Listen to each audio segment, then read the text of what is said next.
아, 안녕하세요. 안녕하세요. 나 숨차 죽겠어. 아무튼, 네, 좀 마시고.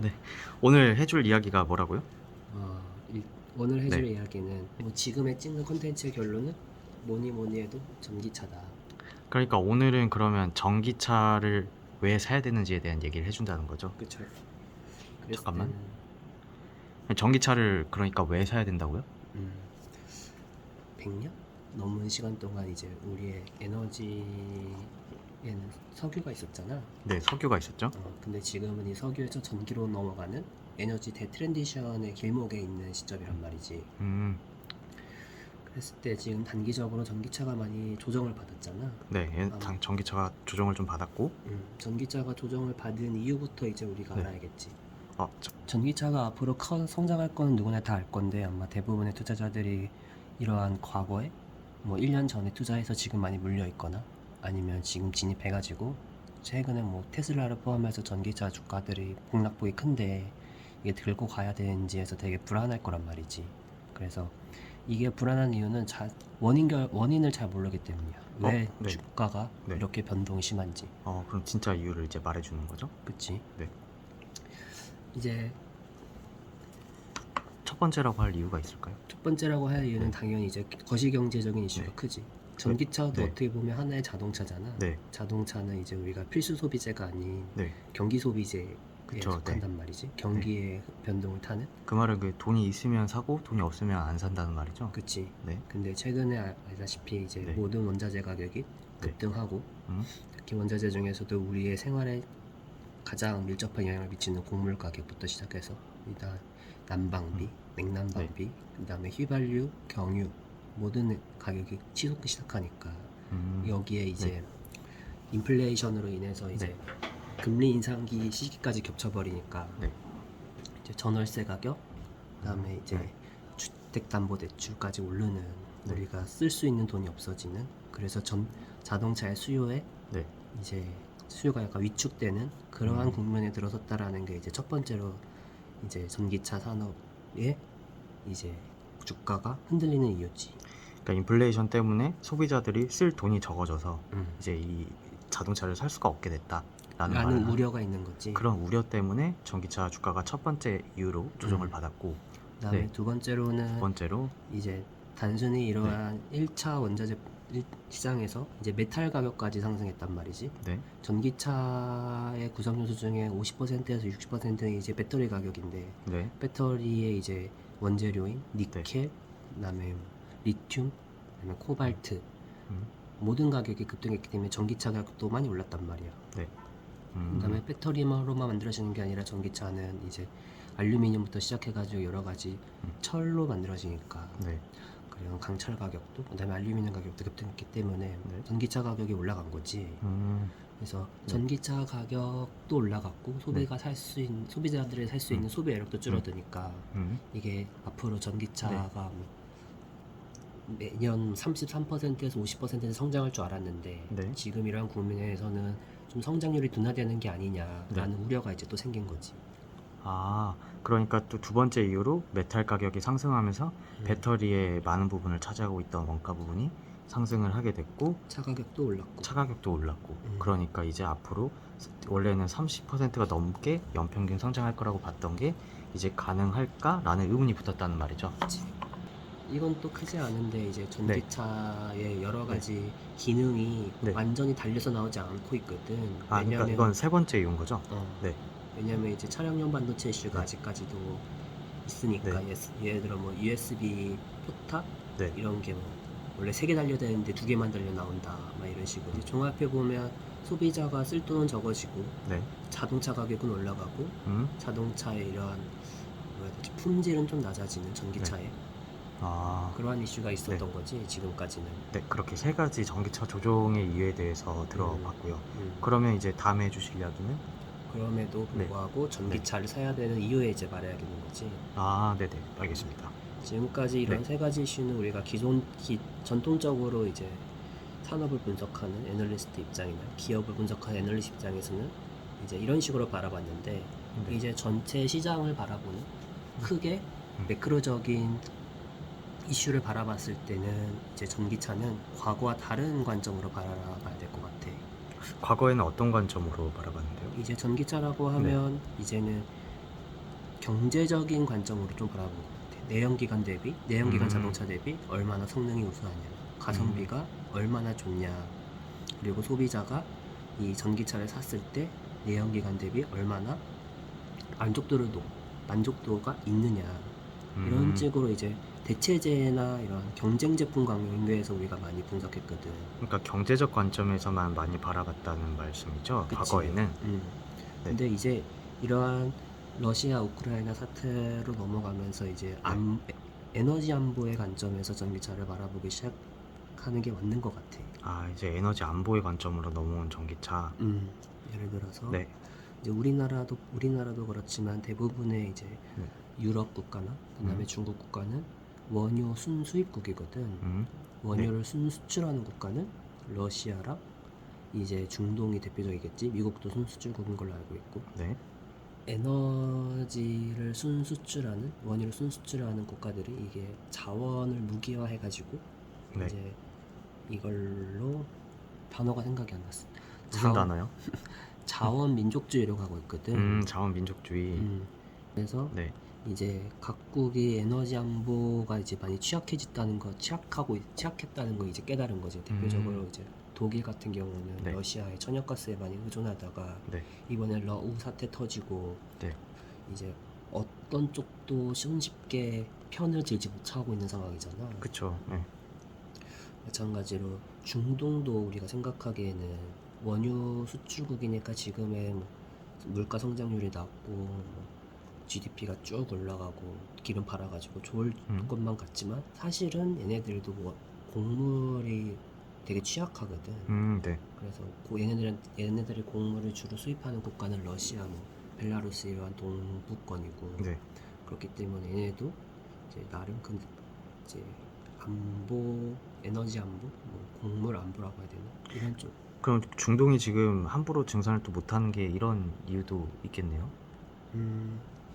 그럴 수도 있지. 근데 내가 볼 때는 중동이 증산을 하지 않는 이유는 지금 증산하면 얘네한테 좋을 게 없잖아. 근데 과거에는 증산을 해줬던 게 이제 미국 말을 들었어야 했기 때문이거든. 근데 이 얘기는 또 다음에 또 계속 해볼까요? 알겠습니다. 아무튼 그래서 이제 전체 원유 수요의 30%, 30%는 내가 알기로는 자동차 타고 다니는 것로 이제 수요가 나온다고 알고 있어. 경유, 등유, 휘발유 이런. 등유는 아니구나. 경유, 휘발유 등이 있겠지.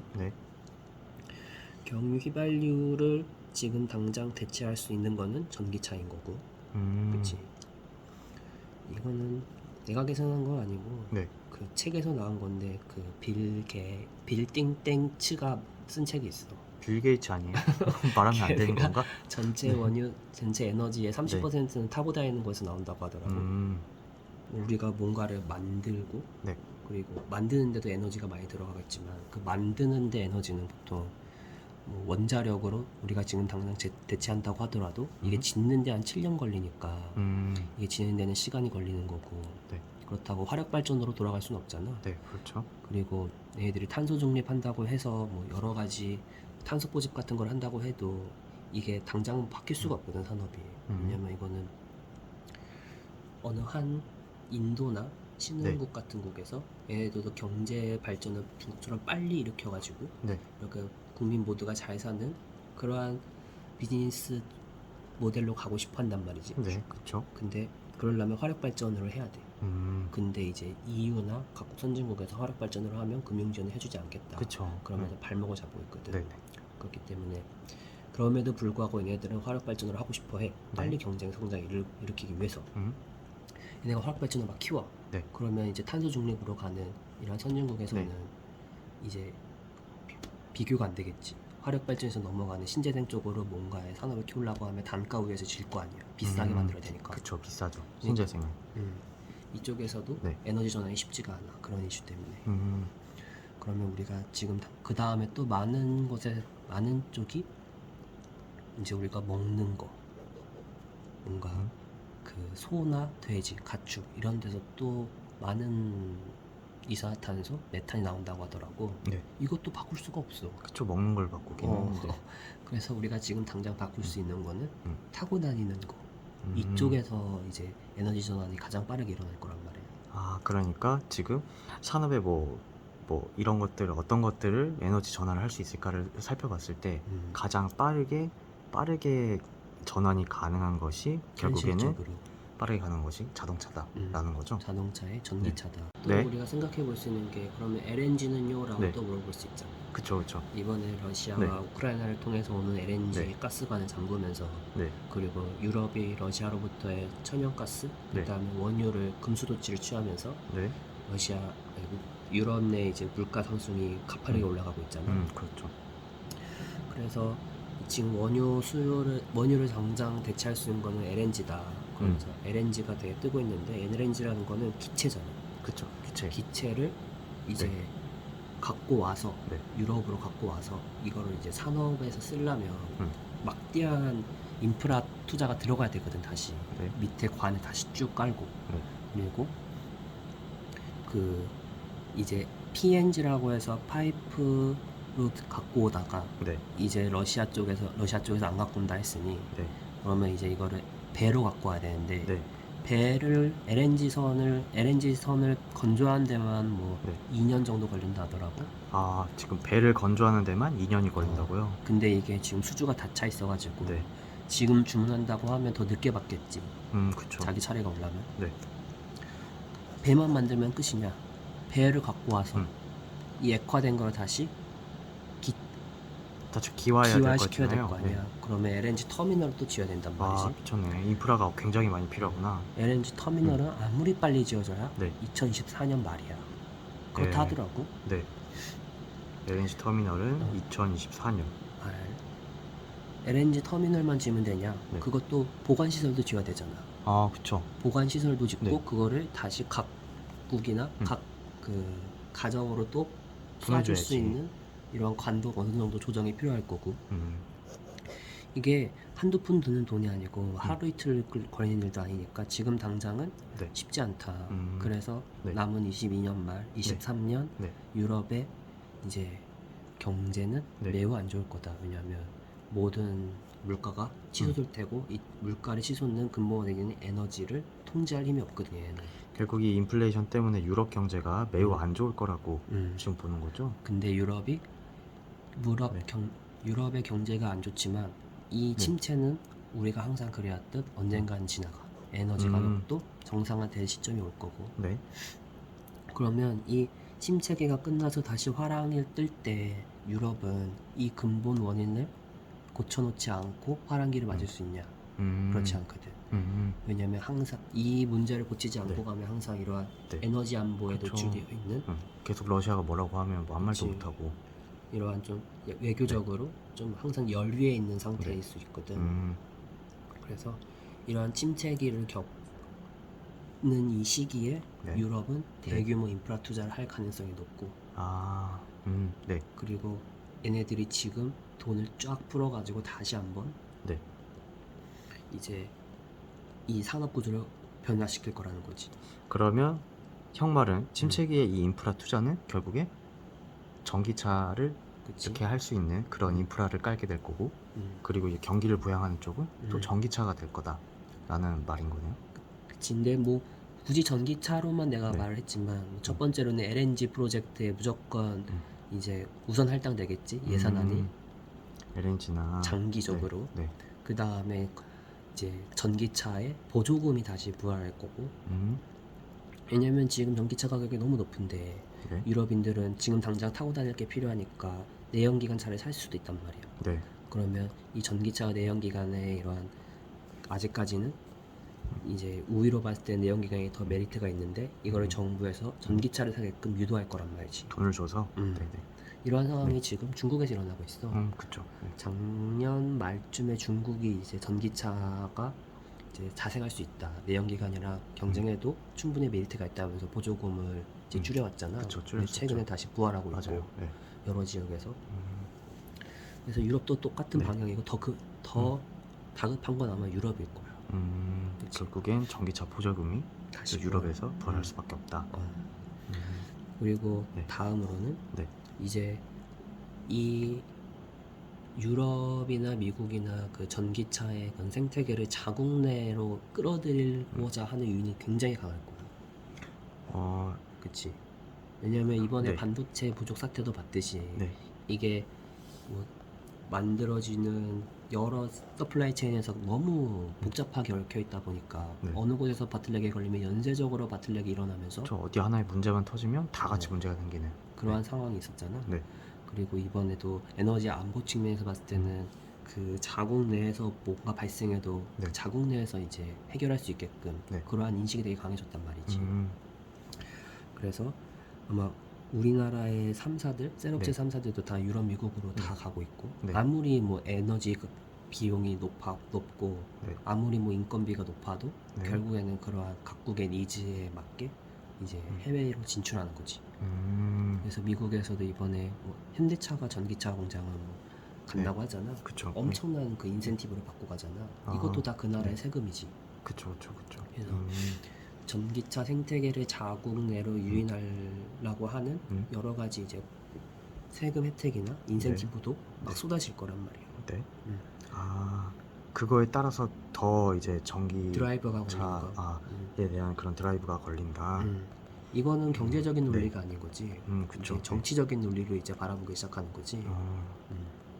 그러면 오늘 대충 이렇게 얘기를 해본 거는 전기차에 왜 주목해야 될지에 대해서 얘기를 해봤는데 뭐 가장 큰 일단 먼저 전기차가 조정을 받은 이유는 거시경제 영향도 있을 것이고 원자재 가격 상승의 영향도 있고 뭐 미세하지만 전기차 기능이 저하되는 그런 영향도 있었는데 결국엔 갈 수밖에 없는 것이 에너지 전환에서 전기차의 역할이 중요하다라는 얘기를 해줬어요. 그쵸? 그 왜 그러냐면 다른 것들은 다 전환을 하는 게 어려운데 그나마 가장 빠르게 에너지 전환을 이룰 수 있는 것이 자동차 부분이라고 얘기를 해줬고요. 그리고 여기에서 이제 그 생태계 자국화로 인해서 정치적인 논리도 들어가기 때문에 이 가속화가 그러니까 이 전기차화가 더 가속화될 것이다 라는 얘기를 해준 거 맞죠? 그치. 이제는 우리가 전기차를 고점에서 밀어낸 거는 우리가 기존에 전통적으로 바라봤던 경제적인 논리로. 근데 사실상은 지금은 러시아 우크라이나 사태를 터진 다음에 에너지 안보 측면에서의 전기차를 이제 정치적인 논리로 다시 바라봐야 된다는 거지. 각국의 예산안이 있을 거잖아. 그 예산안의 한 우선순위가 전기차로 전기차에 많이 배정될 거라는 거지. 그래서 지금 각 뭐 외사나 이런 리서치 기관에서 나온 전기차 침투율이 아마 상향 조정될 가능성이 매우 높다. 그렇군요. 알겠습니다. 저 오늘 전기차를 왜 주목해야 될지에 대해서 거의 한 15분, 20분 가까이 얘기를 해봤는데 다음에 또 좋은 주제로 돌아오도록 하겠습니다. 오늘 말씀 감사해요, 형. 네. 안녕.